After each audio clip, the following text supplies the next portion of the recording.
जो आप दर्शन करेंगे वही दर्शन आप में लोग देखेंगे। कहने का मतलब है कि यदि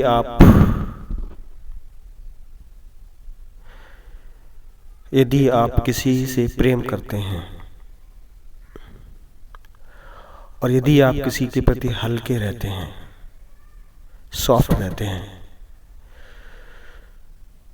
तो वो व्यक्ति भी आपको प्रेम और सॉफ्ट की दृष्टि से देखेगा।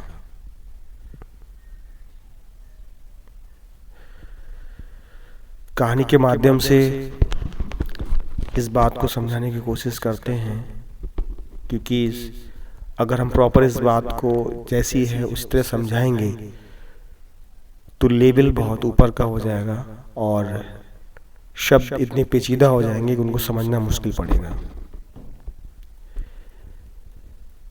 कि एक फकीर के यहाँ एक चोर आया।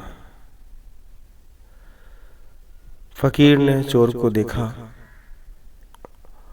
और बोला, अरे रुको, बहुत दिनों के बाद कोई मेरी कुटिया में आया है। तो चोर तो सकबका गया। फकीर ने बोला, रुको रुको, थोड़ा सा आप बताएं, कुछ बता के आते तो कुछ व्यवस्था करता।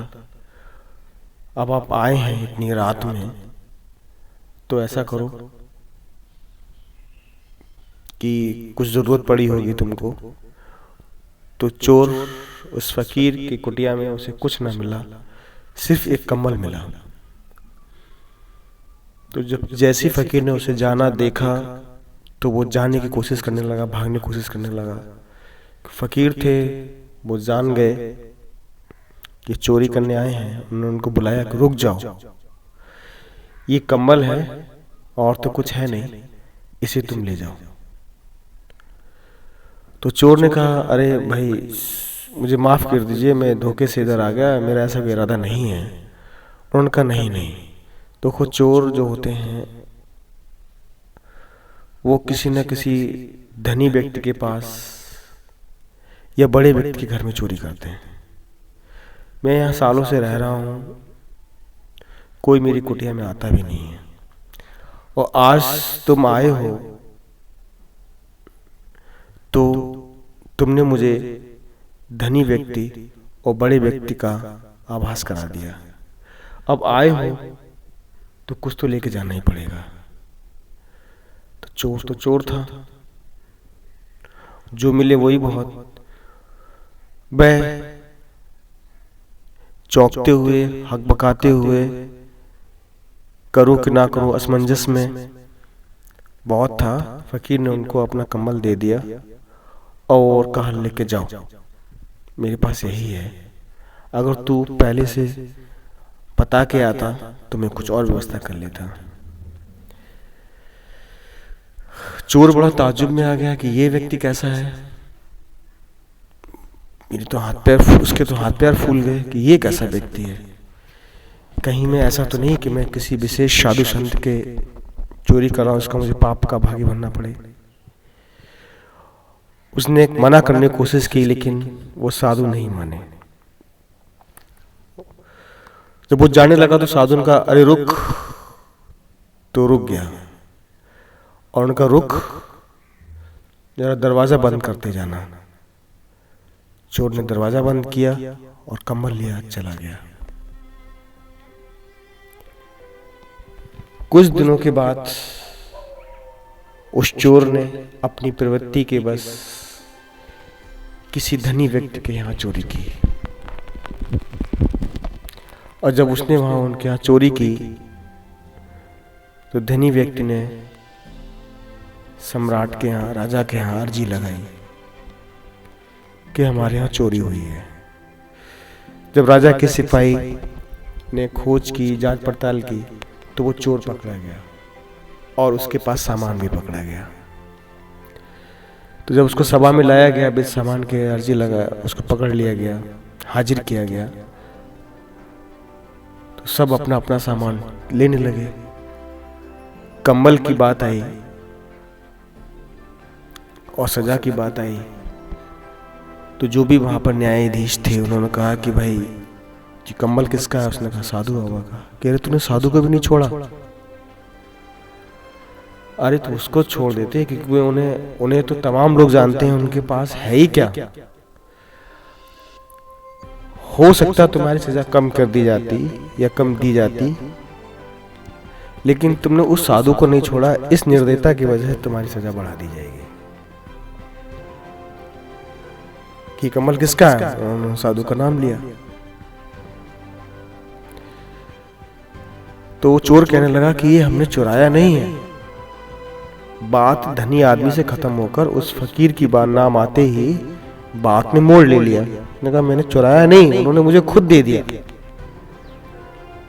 कहा उनके पास एक ही कम्बल था, वो तुझे देने क्यों आएंगे? अच्छे अच्छे लोग, अच्छे अच्छे बड़े धनी आदमी उनके दर्शन करने जाते हैं, वो तुझे कम्बल देने क्यों आएंगे?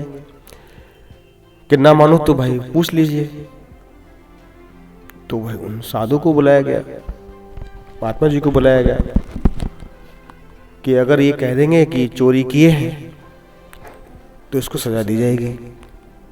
साधु को बुलाया गया तो साधु से पूछा गया, उनका नाम हम यहाँ पर लेना नहीं चाहेंगे, ये सत्य घटना है कि भाई इनको कम्बल आपने दिया है, ये चोर व्यक्ति है। तो फकीर ने कहा हाँ इनको कम्बल मैंने दिया था और बड़ा भला व्यक्ति है, ये बड़ा भला व्यक्ति है, वो आज्ञाकारी भी है। मैंने इससे कहा रुको तो ये रुका भी, ये तो ले ही नहीं रहा था। मैंने उससे कहा कि भाई इसको ले जाओ, तुम इतनी रात में आए हो तो इसको लेके जाओ। ये कम्बल मैंने उसको दिया था और ये थोड़ा आज्ञाकारी भी है और बड़ा कृतज्ञ भी है। मैंने इससे कहा रुको तो ये रुकता भी है, और मैंने इससे कहा दरवाजा बंद कर देना तो ये दरवाजा भी बंद कर देता है। ये बहुत अच्छा व्यक्ति है, ये धन्यवाद भी करता है, ये आज्ञा भी मानता है और ये सम्मान भी करता है। ये व्यक्ति चोर हो ही नहीं सकता, ये चोर नहीं है। क्योंकि फकीर की बात थी, उनकी बात बड़े बड़े राजे महाराजे नहीं काटते थे, तो उसको छोड़ दिया गया। अब जैसे ही उस चोर को छोड़ा गया तो उस चोर ने उस फकीर के चरणों में आके क्षमा मांगी, और फकीर जब चलने लगे तो वो चोर पीछे पीछे चलने लगा। फकीर ने कहा अब क्या भैया, अब तेरे पास कुछ है भी नहीं, अब तो तुम जाओ, तुम छूट भी गए। तो चोर ने कहा कि नहीं, मैं छूटा नहीं हूं, मैं अब सदा के लिए छूट गया हूं, और मैं अब इन चरणों को और आपके सानिध्य को जीवन में कभी नहीं छोड़ूंगा। वह व्यक्ति उनका चेला बना, शिष्य बना, और भविष्य में उसी व्यक्ति ने एक अच्छे बड़े ग्रंथ की रचना भी की, क्योंकि उस व्यक्ति को, उनमें, उस फकीर में कोई सुधारक, कोई क्षमावान, कोई पालनहार, कोई बचाने वाला, कोई अपना, कोई दयावान दिखने लगा था। कहानी हमारी पूर्ण होती है। बताने का आशय ये है कि जब उस फकीर ने उस चोर के अंदर आज्ञाकारी और भला व्यक्ति और कृतज्ञ व्यक्ति, जो धन्यवाद भी करता है, जो बात भी मानता है, इन गुणों को देखा, चर्चा की, तो उन गुणों को देखने की वजह से उस व्यक्ति ने उन गुणों को देखने वाले को भी देख लिया। आशय इतना है कि यदि कोई जिद करता है, यदि कोई अड़ता है, यदि कोई लड़ता है, तो क्रिया के बराबर प्रतिक्रिया खड़ी होती है। कोई वही व्यक्ति तुम्हें जिद दिखाएगा जिसे आप जिद दिखाएंगे, वही व्यक्ति तुम्हें तुम्हें अस्त्र शस्त्र दिखाएगा जिसे आप अस्त्र शस्त्र दिखाएंगे। कुछ अपवाद भी होता है 20%, वो एक अलग बात है, लेकिन 80% ऐसा होता है कि जो भी आप दिखाते हैं वही आपको भी व्यक्ति उतनी मात्रा में दिखाने लगता है। अगर कोई व्यक्ति कमज़ोर है और उसको मारना है तो एक व्यक्ति आ जाएगा। अगर कोई व्यक्ति तगड़ा है, ताकतवर है, तो 3 से 4 व्यक्ति आ जाते हैं क्योंकि उसके पास ताकत है। और जहाँ राज्यों का बात होती है, जहाँ पूरे देश की बात होती है, उनके पास अगर फौजें हैं तो इधर से पूरी फौज भेजी जाती है। तो हमेशा बराबर की शक्ति का फ्लो या क्रिया प्रतिक्रिया या दर्शन होते हैं। इसीलिए अगर आप किसी के अंदर अपने प्रति जो भी भाव देखना चाहो, वह भाव उसके अंदर देखना शुरू कर दो, परिवर्तन 100% हो जाता है। आप जो भी देखना चाहते हैं अपने लिए, जो भी माहौल बनाना चाहते हैं अपने लिए, मान सम्मान, इज्जत का, प्रेम का, सौहार्द का, करुणा का, विश्वास का, जो भी दिखना चाहे, जो भी आप अपने लिए चाहते हैं, जैसा माहौल बनाना चाहते हैं वैसा बनाना प्रारंभ कर दीजिए। दूसरों में दिखना प्रारंभ कर दीजिए। धीरे धीरे आपके पास स्वतः ही उन चीज़ों का निर्माण होना प्रारंभ हो जाएगा। या तो व्यक्ति आएगा नहीं, आएगा तो सही आएगा। उदाहरण के तौर पर यदि आप शराब के ठेके की दुकान खोलते हैं तो आपके पास